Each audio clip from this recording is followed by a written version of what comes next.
Planet X Games is back and bringing the heat with an all-new 4th installment of the Phylactery, launching March 1st and running through March 22nd on Kickstarter. This all-new issue of the Phylactery is bigger, badder, and louder in every way, with the same heart and feel of old-school fantasy RPGs we grew up playing. The Phylactery is loaded from cover to cover with quick and easy resources like NPCs, plot hooks, and weapons for use directly at your gaming table. There is no fluff in here, nothing padding out the page count. The Phylactery 4 is all killer, no filler, and this time it's brought a friend to the dance. On March 1st, Planet X Games is also launching the Phylactery Omnibus, celebrating the 4th year of putting the grind back in Grindhouse. This omnibus collects the Phylactery 1 through 4 and includes over 50 pages of all new, never-before-seen content. This big old boy is perfect for that plug-and-play, straight-to-the-table experience the original issues are known for.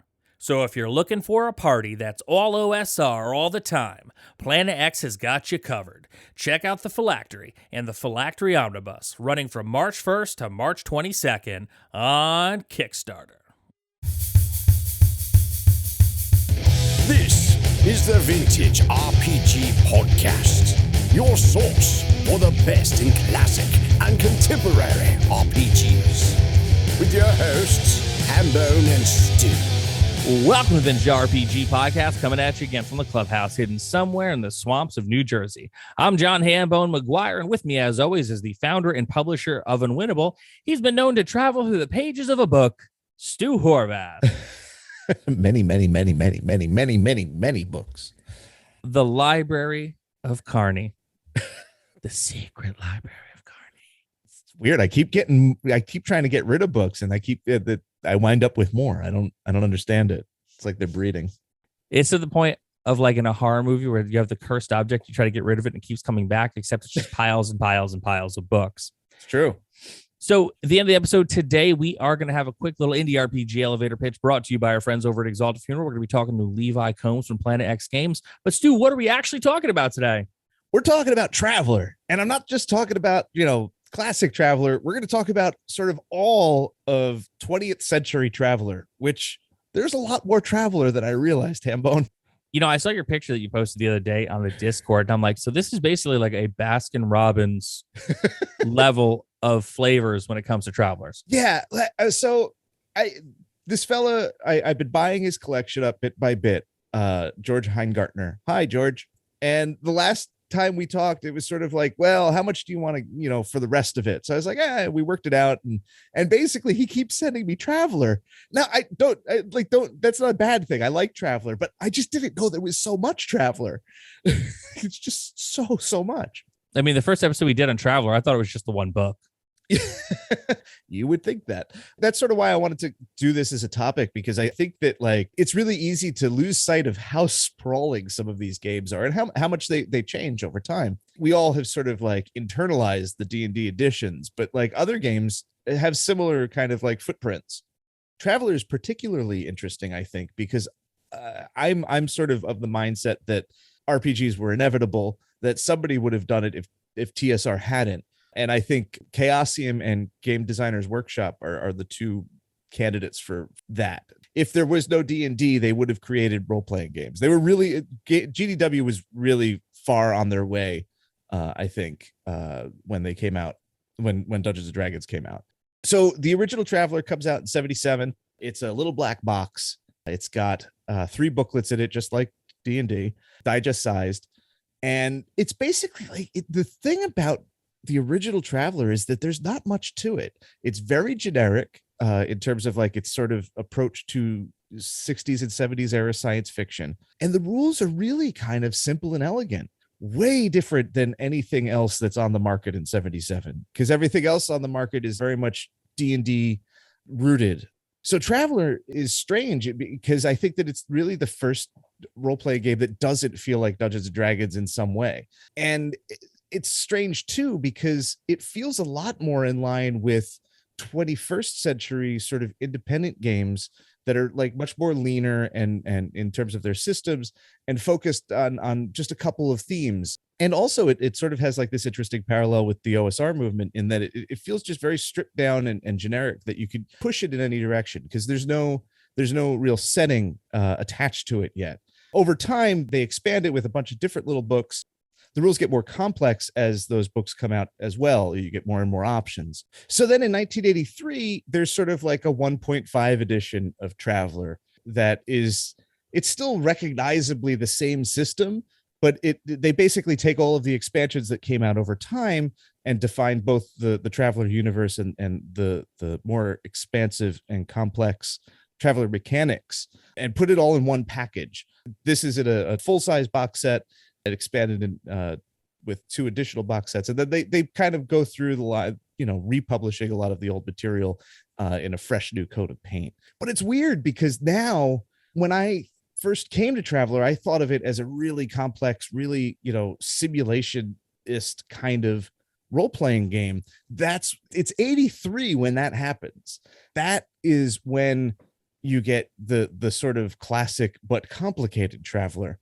And I'm just sort of, I really love the original 77 version just because it's so stripped down and so modular and so sort of generic.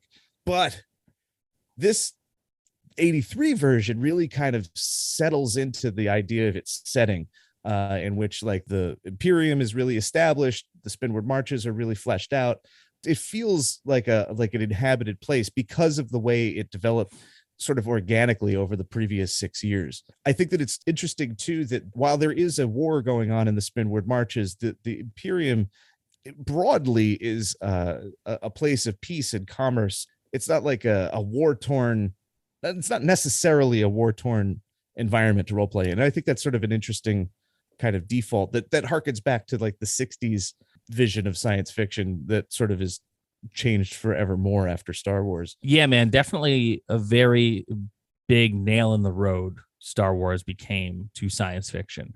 Yeah. Where, it wasn't even a fork. It was your tire has gone over this rail and now you are on a completely different path. You are changed forever. Your car may have wrecked and now become a spaceship. There are laser swords all of a sudden. Like, I really do, as I get older, appreciate the subtlety that Star Trek, the original series, had in that type of science fiction where it was more science based than anything else. They're exploring brave new worlds. And yes, there are lasers, and yes, there are spaceships, and yes, there are dudes in suits made up to be like fantastic, whimsical alien creatures. But at the end of the day, it was a very specific mission. It wasn't space opera. Yeah. As it were. And I really do believe that the more I read about Traveller, the more I understand Traveller. It's not space opera. You're not playing Star Frontiers. Yeah. You know what I mean? This is very like science fiction. Yeah. And it really is, the aesthetic draws from Star Wars. Those scout ships that I think look so good do look exactly like Imperial Star Destroyers without the towers. So you get a little bit of that aesthetic, but the overall vibe reflects an older kind of science fiction, which I think is appealing. And I've been delving into that sort of older science fiction, which I never really liked as a kid, but I'm finding it rather pleasant now as a 40-year-old. So I don't know. So we're just getting started, Hambo. That's the crazy part. Like, there's so much more to go. And I'm going to try and like rifle through it because all of these things sort of deserve their own episodes. We'll be here till the end of time. Well, hopefully we want to not disappoint our fans and keep putting out episodes. So that's true. Give them the taste and make them come back for more. So, testament to sort of the modular genericness of the original iteration of Traveller, a lot of people made third-party content for it. Judges Guild has like a huge line of pretty crappy expansions for Traveller. FASA, which would go on to make Shadowrun, had started basically with Traveller material. And there was a one particular company called Digest Group Publications, really sexy name for your company, that's basically specialized in sort of like a fan fiction version of Traveller. They had their own magazine, Traveller's Digest, and they came up with a lot of their own rules. These are the simulationist guys. These are the folks who really like the complex systems. And they sort of had parallel development that Mark Miller, who created Traveller, really enjoyed their stuff. So in 1987, the idea is, the game is 10 years old. We need to refresh everything, right? And now it's 1987, so that like a lot of stuff has changed in the way people interface with science fiction. So they released MegaTraveller, and MegaTraveller is based primarily on the work of the Digest Group. A lot of complex rules, and it's not even based on Digest Group. Really designs MegaTraveller, and the idea is that the Imperium, which was once a solid, peaceful governing body for a huge tract of the universe, has fallen. The Emperor has been assassinated, and there is a rebellion in the works. It's not like Star Wars, though. It's not easy. It's not cut and dried with, the Empire and versus the rebels. There's something like 8 to 10 different factions all vying for control. I, coming to this, decades later, think that this is a pretty cool universe to explore, because I'm used to the post Star Wars, science fiction. Space is always at war. But for people at the time, this was really jarring, and the rule system was very divisive. They tried to get it back. This is called MegaTraveller. I don't know if I actually said that. It just had a difficult birth. A couple of years later, they put out a thing called Hard Times, which doubles down on the hardship aspect of this rebellion. This is 1991. The rebellion has been going on for so long, and it has become so fractious that interstellar trade is beginning to collapse. So it like makes a bad situation worse. I think that this is super interesting, because now you're having planets get cut off, and like there's like warlords, and like there's all sorts of things that are like interesting story points to dig into. But people at the time hated it, and basically a year later, MegaTraveller is done. Meanwhile, there's another system that GDW put out called Twilight, which is sort of a near future aftermath of World War III, small scale nuclear war military simulation RPG. Pretty popular at the time, extremely complicated system. They expand Twilight, everything's got a T, with Traveller 2300 AD, which is basically like 300 years after the nuclear war. Now we're able to get into space. It's the beginning of humanity's colonization of space. And of course, there's war. The fact that they called it Traveller, super confusing, because it has nothing to do with Traveller's universe or Traveller's system. So people got really kind of bent out of shape about that. 2 years later, there's another 2300 AD that is just 2300 AD. It's not branded Traveller at all. Again, interesting universe. Super far too complicated a system for me to ever run or play, but I there's like lots of interesting ideas. I like that idea of man going into space and establishing the empire, basically the stellar empire, which I think is sort of an underexplored thing in role-playing games anyway. In 1993, you get Traveller New Era, which is really the last of the GDW Traveller iterations. Again, they use the Twilight 2000 mechanics. Like the old classic Traveller system, which I love, is dead at this point. It's set 300 years after the collapse of interstellar government and commerce, and it's really it's a really like gnarly kind of universe. The whole game is about reestablishing contact with like lost planets. Some of them are just graveyards. Some of them have warlords, and they have technologically enabled warlords, dictators. I think they are actually called TEDs, in which they and they have access to like caches of imperial weapons, but the population doesn't. So that's how they suppress their populations and control them. So and like you kind of go in and go head to head with those folks and try and reestablish the empire. Again, I think that's a super interesting setting. The system, again, way too complicated, and it really just never took off with people. And we're not done. What? I know. There's two more. You have in 1996, Mark Miller puts out Mark Miller's Traveller, which is through Imperium Games. It's sort of like a greatest hits in terms of mechanics, taking stuff from classic Traveller and the new era and mushing them together. And the era it goes back to the beginning of the empire. So it takes that 2300 idea and mushes it in there. There's, again, lots of good ideas. Setting wise, terrible system. So many typos in the manuals. Like, it's crazy. There's like a 23-page booklet of errata and corrections.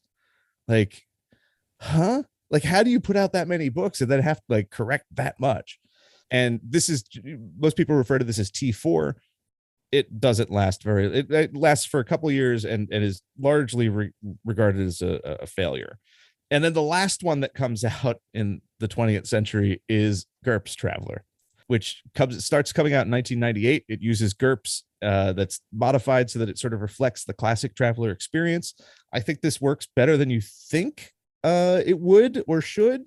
And the nice thing is, or the interesting thing is that it's an alternate universe Traveller where the Imperium never shattered. The rebellion never happens. Virus never gets released in New Era. None of that happens. It's just a continuation of the post Fifth Frontier War classic Traveller setting, which is basically regarded as a really good move. People really like the setting books for this. And I think that using GURPS was smart because you could play it with GURPS if you want. And I think that it works really well.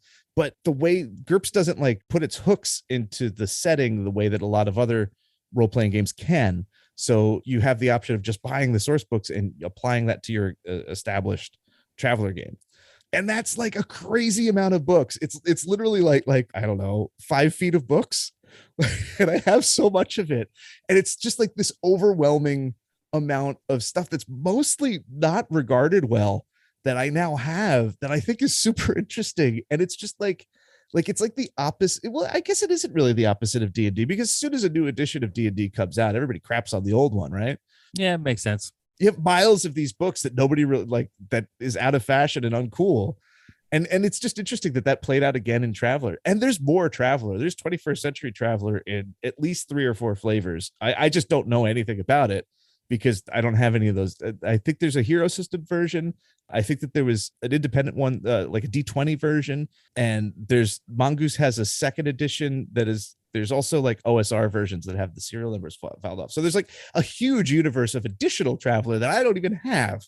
It seems like looking into a parallel world, because I think that GDW was really positioned well to have created role-playing games. If TSR hadn't been around, I could sort of see that alternate universe playing out through this massive Traveller line that is so full. It's like pockmarked with like failure and success. And I love it. It's such an interesting expanse of role-playing games. And I don't think that Traveller, as big a game as Traveller was in the 70s and 80s, I don't think that it gets enough love anymore. And that's a shame, because like there's a huge amount of RPG history and play kind of tied up in it. Well, it's definitely going to get more love from us because there are a ton of books for us to do episodes on. Stu, do you have any final thoughts on Traveller? My final thought is, even if you turn your nose up at Traveller in general, because it's a sci-fi game and it's just not your vibe, any game that has a life path system in it, so that's Cyberpunk, that's Pendragon, a whole bunch of games use that kind of system. It all comes out of Traveller, and for that alone, we owe Traveller a debt, because I think that's a really big building block for character first RPG storytelling. Very cool. All right, and as promised, we're back again with another indie RPG elevator pitch brought to you by our friends over at Exalt Funeral. Friend of the show, Levi Combs from Planet X Games, is here to talk about the Phylactery 4 and the Phylactery Omnibus launching on March 1st on Kickstarter. Levi, thanks for joining us. No, man, pleasure to be here. So why don't you tell our listeners about the new issue of the Phylactery? Sure. The Phylactery is it's a 48-page zine that is all OSR all the time. And by OSR, I mean old school Renaissance feel and the way it plays, rather than any kind of politics or anything. It's just packed full of resources. So you get NPCs, magic items, artifacts, spells, fantastic locations, weird magic. Every issue has several monsters in kind of a monstrous compendium style, and then there's usually a hex crawl or two. And always a full-fledged mini scenario in there. So we really pack as much as we can into that 48 pages. So very cool. Now, being that this is the 4th one, you've got a lot of material. So for the first time ever, you are releasing an actual omnibus of all 4 issues together as one. So if you're a fan of the Phylactery, as many listeners of our show are, you can either get the 4th issue in the series, or you can get the omnibus, or you can buy both. That's right. Yeah, I got inspired by guys like Nate Treem when he just put out his collected works, and Tom Wilson. He did the Back to Basics, a really hardcover edition of his first 10 issues. And Tom's a buddy, man, so I kind of picked his brain on it. He had a beautiful cover by Matthew Ray on, that was just stunning, eye catcher from across the room. All his covers, man, that whole series of covers is so tight. Yeah, he's really good. And Matt Ray, man, I've been a fan of that guy since I first saw his work on Instagram. Yeah. But yeah, it's a hardback book. It's still in the same zine size. But then, you've got all the first 4 issues. But then on top of all that, I'm throwing in like an extra 50 plus 50, 60 pages of all new material. And, that's the same sort of, me jamming as much as I can in there. You've got a 16 plus page hex crawl from Carl Sternberg, that's Skull Fungus on Twitter and Instagram. He does fantastic work, as we all know. And then, there's more monsters, just more of everything. There's whole other adventure in there. There's extra hex crawl. So just, and on top of all that, I'm kind of like gilding the lily a little bit with cover gallery, an artist sketchbook, because I've been keeping these sketches for, all the way back since the first issue where Ed Bickford did that beautiful cover to issue 1. Then, just some creator interviews with some of the artists. And, just like I said, the idea is to pack it full, is to make it an experience. When you open this thing, you're like, oh my God, there's just so much in here. And that's really what I want to do. Well, very cool. Now, being that I'm a fan of it myself and I want to know these kind of things, does the book get bigger if the budget gets bigger? Meaning that if people are backing this like crazy on Kickstarter, which is where you are going to be launching it, and it's going to be running from March 1st to March 22nd, will we get more omnibus and more bang for our buck, as it were? Oh, most certainly. So there's no stretch goals. They only do stretch goals with certain projects. And this one, I don't have any stretch goals attached. I like to keep it simple. However, having said that, I've never turned into, I've never turned into a book the size that I said it was going to be. So, the original Phylactery was like 32 pages, and that just, blossomed out to 48. And every time I write one of these things, I end up with like, 50, 60 pages of material. You just can't fit it all in there.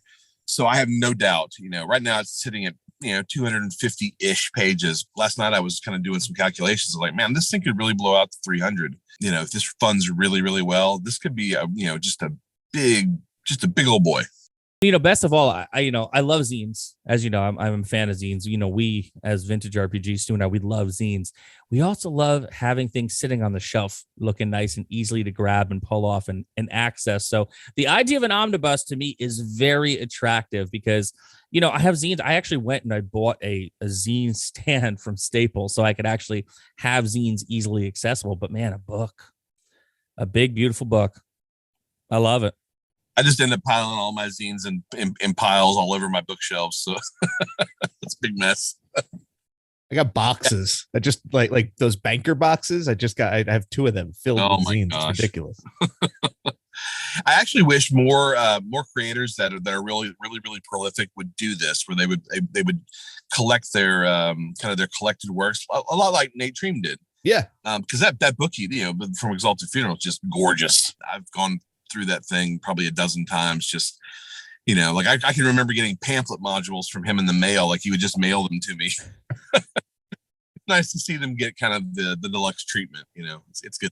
Yeah, I have a bunch of those, and like it was a storage nightmare. I have binders for those, and the pamphlets that have become suddenly in fashion, which I love.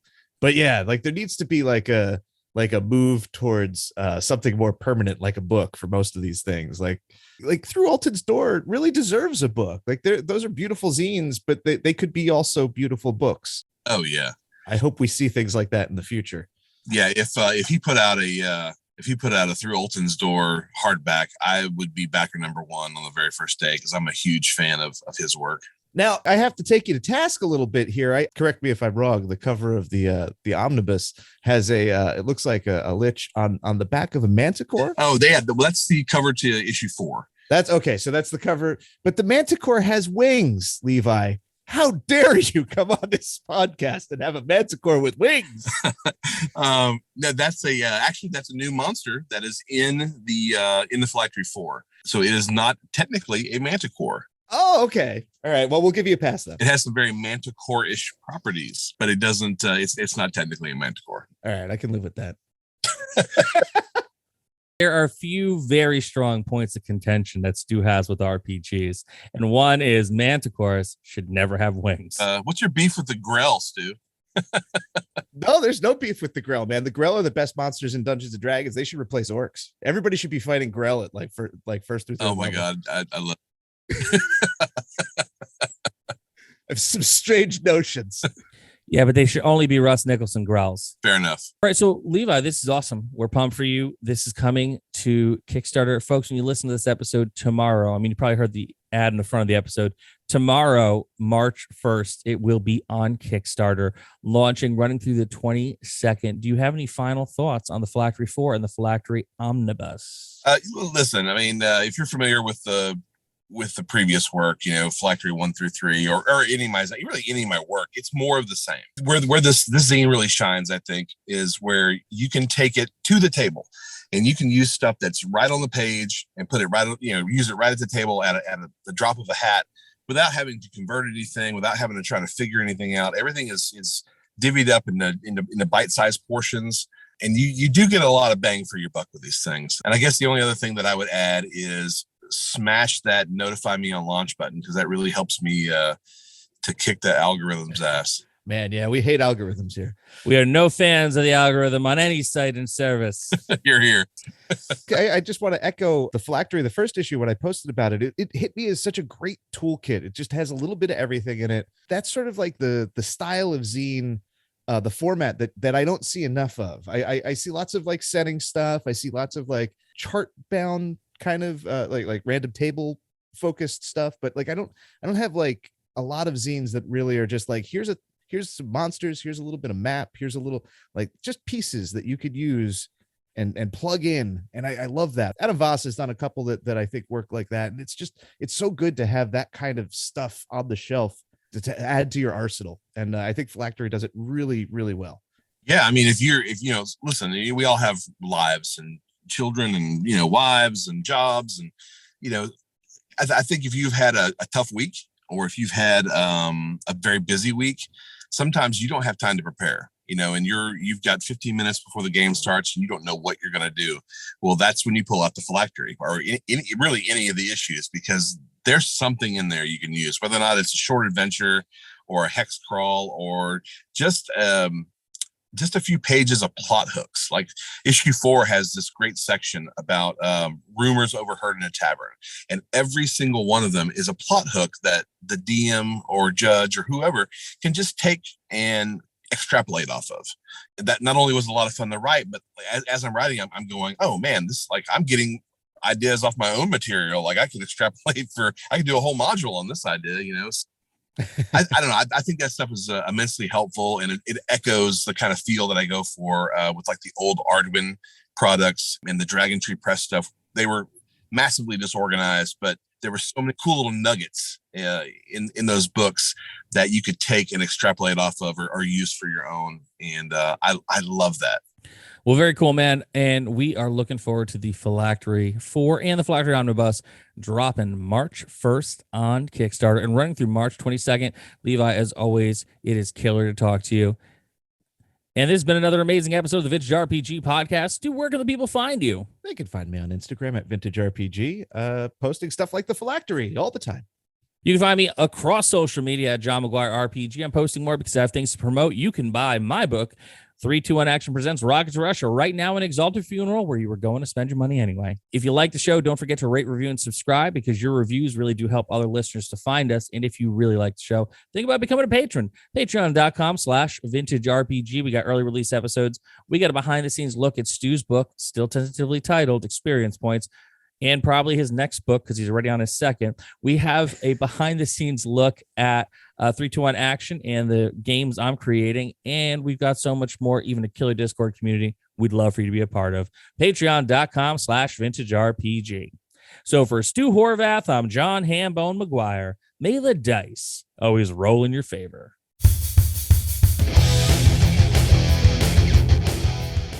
Thanks for listening. Don't forget to like, review, and subscribe to the podcast. Every review helps other listeners to find us. The Vintage RPG Podcast is a ham-fisted production. Music by Dega West. Art by Schaefer Brown. If you like the podcast, you should also consider becoming a patron at patreon.com.